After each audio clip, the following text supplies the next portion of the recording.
always be closing, ABC. Like you always have to figure out, what people are looking for, right? So today we're going to talk a little bit about the FTC's new regulation for click to cancel. This is a regulation that's going to affect all online merchants. So if you're selling anything online, it's very important that you listen to this episode and that you follow these new rules that are going to be coming out within the next 6 months. So I have Alex, who's joining me today. Alex is the media coordinator for Direct PayNet. So he helps with the blog and all our media efforts. And as well, you probably know me, I'm Maria Spragus, and I work with thousands of 7- and 8-figure merchants, and I help them with their payment processing. So welcome, Alex, and thank you so much for joining me talking about this FTC topic. Thank you. So I know that on the blog, because I have taken part in supplying the media for it, we have talked about the click to cancel already, but tell us, what is the FTC's click to cancel? So, the FTC's click to cancels is its effort to make sure that there's less customer complaints. What it actually means is that if you're selling anything online and you're collecting payments, for example, through a checkout page, so somebody can just go on a website, buy something, the FTC is now going to mandate you to allow the customer to cancel the exact same way that they bought from you. So if somebody called you, for example, and to place an order, they should be able to call you back and cancel. If somebody bought something on a checkout page on a website or whatever the case is, they should be able to go onto a website and cancel whatever subscription or whatever order they had. So they just want to make sure that businesses are making it easy for people to cancel subscriptions and cancel whatever products or services that they signed up for. Okay, and that makes a lot of sense, because if people can't cancel, they'll find a way to cancel through their bank, which leads to chargebacks. So one thing that is specified within the click to cancel ruling is it talks about negative options. Do you want to cover a little bit about what that is? Well, the businesses that are doing negative option probably hear this term used a lot, but what that means is free trial. So when you see any kind of government or banking paperwork or whatever that says, oh, are you doing negative option? Or, if you're a business that does negative option and so forth. So that is a free trial. That's pretty simple. So if you're offering, for example, a subscription to some kind of program and you give people 7 days to try it, and then it rebills for $50, $100 7 days later, that is considered negative option. Okay. So like an opt-out, people have to actively go in and say, no, I don't want this, because it's already selected that they will continue, even though the rate that they originally accepted was 7 weeks or 7 days. Yes. So with negative option, the official regulation, and I know a lot of you are going to say, no, but there's people who don't do it like that. So I'm going to preface this. The actual compliant way to be running a negative option is that you need to get expressed consent from the customer to rebill them before the free trial is over. So again, going back to that example where you have 7 days free and then you rebill, let's say for $49.99 for the membership, at least 2 days prior to submitting that charge for $49.99, you either have to text or email your customer and get a response back from them saying, yes, I want to continue this. And if you don't get that response from them, you're supposed to not bill them. Again, it's not something that's being done. I see a lot of businesses kind of not do that, but that's not the compliant way. And what happens a lot of times with, the FTC and compliance and different banking rules and so forth is that they put these regulations out, but they only start to enforce them later. So it could be at any point in time, they're just going to come back and say, oh, you're doing this, you're shut down. You're going to be like, hey, I've been doing this for like 3 years. And they're like, yep, but we just noticed and you're not allowed to do that anymore. It is what it is. So if you are offering a free trial or whatever the case is, you could start thinking about getting expressed consent from your customer. Text is usually easier. So if you collect phone numbers, people will reply yes or no much more easier and much more easily than, for example, an email that might get ignored. Okay. And why did it take the FTC to make this happen? Because it seems like payment processors, are at risk as well, since this potentially leads to chargebacks. Different payment processors, Stripe, PayPal, your own merchant account, and so forth. They make their own internal rules, but ultimately they're businesses. And if it's going to make you more money to not do certain things and it's not illegal not to do it or not compliant, they'll just go with it. You know what I mean? It's as simple as that. They want to You make more money, maximize. so they make more money. Makes sense. Exactly. Like if you make more sales, they make more money because they're charging you a percentage of sales. So it's not really in their interest to overregulate or to add too many rules for you. So I don't see why they would do it, but there are some processors and some different financial institutions that did put these rules in place because whatever their portfolio is, maybe they wanted to de-risk or whatever. So each of them have their own rules, and the FTC is kind of at the top where when the FTC says it, then they all have to abide. Now, just Okay. one thing to clarify, the negative option that I was telling you about, the express consent, that's actually not an FTC regulation. That's a Visa MasterCard regulation. So Visa and MasterCard puts out regulations often, and they enforce them at different times. Sometimes they enforce them, sometimes they don't. They let people go. This is very different than the FTC click to cancel, which is what we're talking about. The FTC click to cancel, you got to do it. It's a government level agency. It means they're going after people who are not following these rules, and your processor will enforce it. So if they don't enforce it, what happens is that the FTC can go after the processor. So it's a lot of risk for them. So they will start enforcing it to the merchant level and the business level. I see. And this stemmed, I know that I've seen in the news recently about Adobe having a really bad cancellation policy. And I think this stemmed from Amazon. Is that right? Yeah, there was a case, the FTC versus Amazon, where, people were kind of like forced into buying Prime memberships. And then when they tried to cancel them, it was like you had this like round robin million different links you were transferred to and so forth. So, the FTC got a lot of consumer complaints, and they have to act on it because it was players like Amazon and Adobe and all these different big companies. And what happens is the smaller companies and the smaller businesses, they just follow what the big guys do. So if the big guys are doing these things that they're not supposed to be doing, well, then the little guys are going to be doing it. So they had to put in some regulations to make sure that the big guys, and then it trickles down to the smaller guys, start giving consumers an easy way out. Because one thing that, as a business owner, you need to know is you have to look at your customer complaints, and specifically your BBB complaints, because if you get a lot of those, that's where the FTC is going to come in and be like, how come, they're getting thousands of complaints and so forth. And they want to minimize that. They're there to protect consumers. I know as a business, it's frustrating, and their rules and regulations are actually silly sometimes. So you have to be creative with your marketing to make sure that you don't,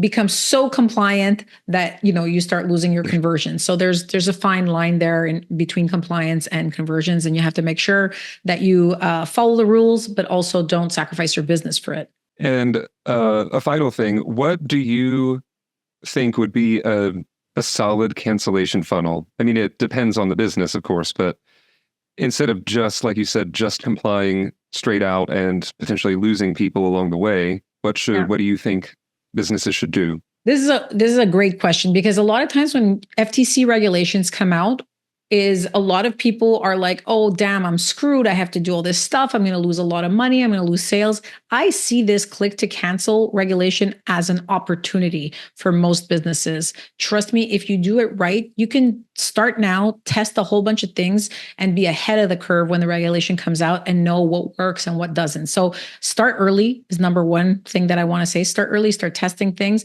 Number two, if you're a marketer and you're selling anything online to consumers and so forth, this is an opportunity for you to either make more sales, save sales, or perhaps refer out to get an affiliate commission. So let me elaborate a little bit on that. And I'm always happy to take questions on this. And if you guys want me to look at your funnel, just let me know.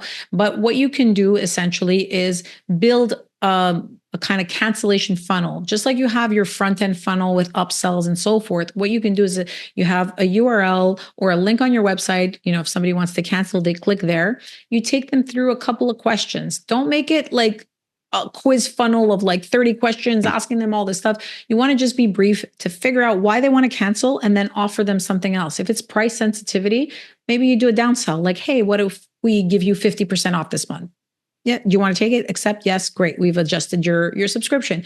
If somebody says, I'm not happy about the product or service, you ask them what it is. Oh, I didn't like X, Y, or Z. Okay, well, great. Maybe our product's not the best for you, but we have a partner that sells this that seems to be the right fit for you. You send them off, somewhere else, and you make an affiliate commission off that sale because you've now referred a sale. You don't make it a long, drawn out cancellation funnel, but you offer some different options depending on what your customer says. And what it does, it's a treasure trove of data. You now know why people are canceling, what works in terms of, saving them.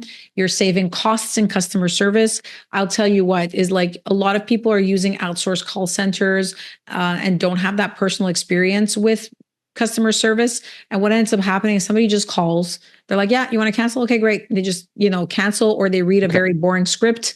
And it's like, it's not going to save anybody.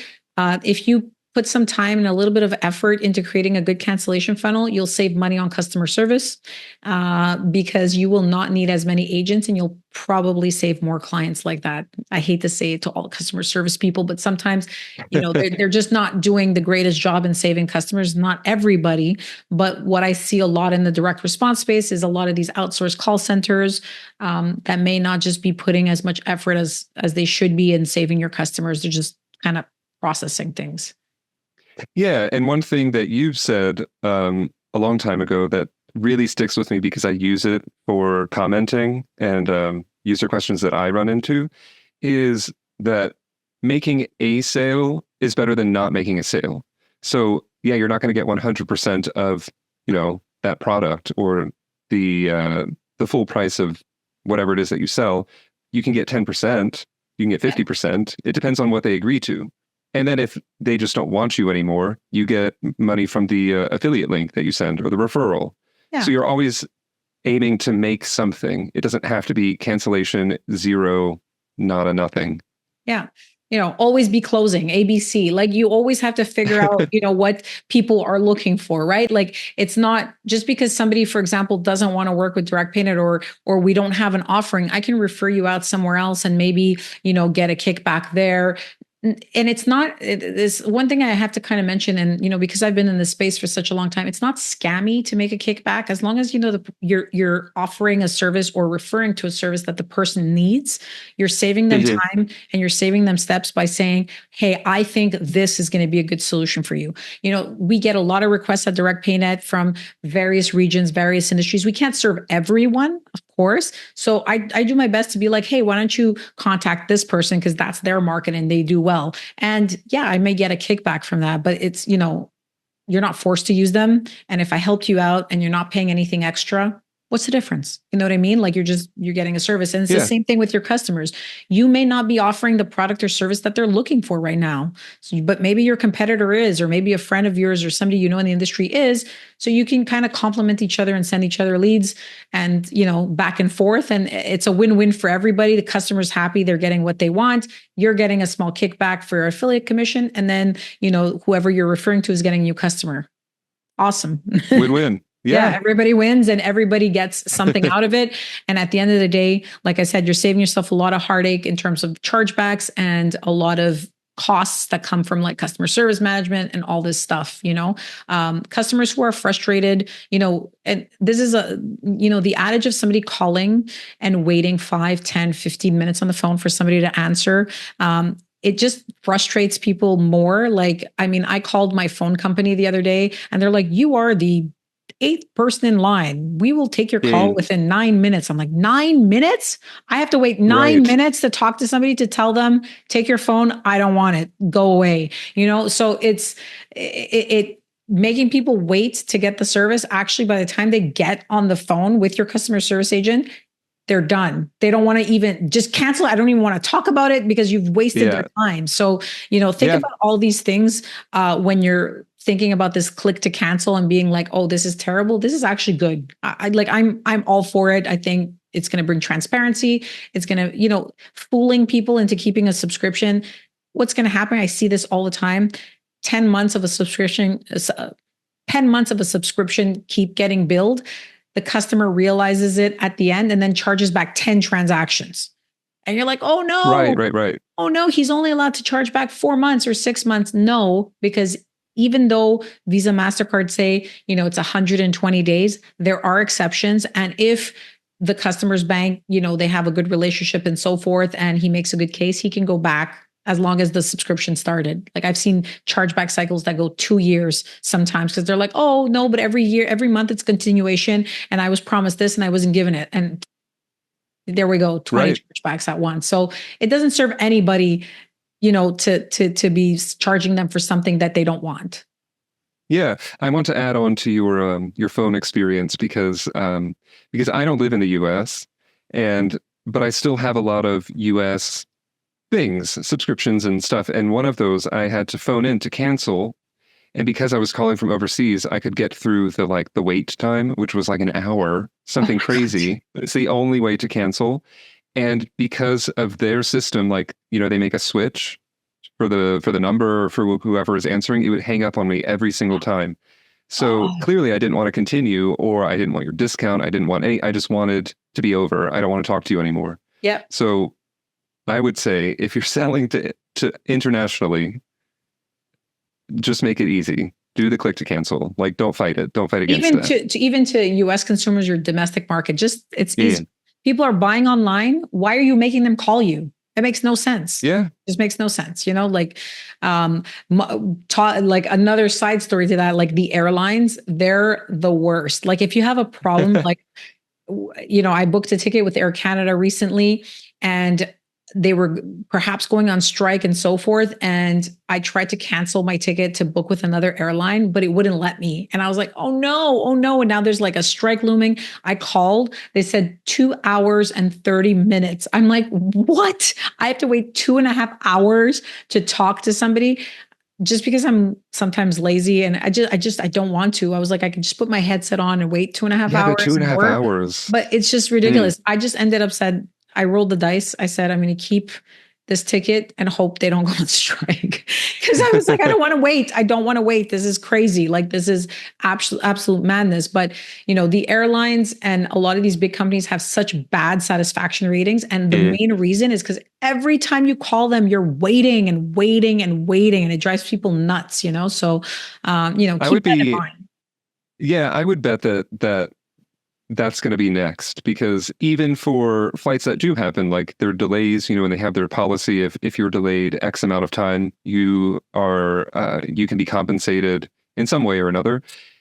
I recently found out that you have to do this before the flight takes off. So if you're on the tarmac or on the runway and you don't have phone signal, you just don't get compensated, even if you've waited 5 hours or, there's nothing you can do, because by the time you land, that they just say, well, you took the flight, so it's I think we're moving towards an era where, consumers are starting to get the power back a little bit.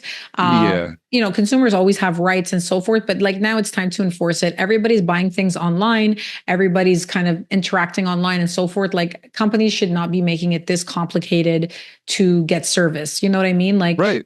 Click to cancel just makes sense. Click to cancel, whatever it is, any type of service, I would say just taking it a step further, even, having a really good FAQ page on your website of how to do stuff, that just solves so many problems. Nobody, I don't know, you tell me what you think, but I hate calling places for service. I actually, I had to change a couple of channels on my cable. Yes, I still use cable. Yes, I have cable just because I just like to watch the news here and there. So anyway, I had cable and I just need to change a few channels. And because I'm on a package, an older package, it tells me that I have to call them to change the package, to change the channels. It's literally been 18 months. I have not changed the channel. So I'm like, oh, I'm going to call. I'm going to be waiting and I don't feel like it, blah, blah, blah.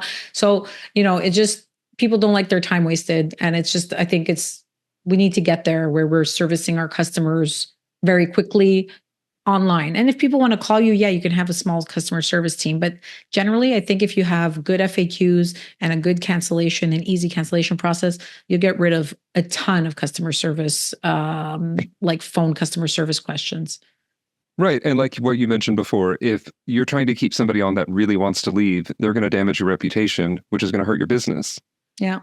So it's just better for everyone if you let that person leave. Moral of the story, boys and girls, just let them leave. If they want to go, let them go, right? Let them go. This was an awesome conversation, Alex. I know that a lot of you are very curious about FTC's click to cancel. You can check out our blog, directpaynet.com, and just go onto our blog. We have tons of resources on there talking about this. And if you have any questions about like how to get this done and so forth, there's a lot of resources out there. There's actually some softwares now that have been built specifically to add a cancellation funnel onto your website, plug and play. Just reach out to me. I can give you some really good ideas on how you can make this work for your business. Well, thank you, Alex. Another great conversation, and everybody have a great day. Thanks for listening.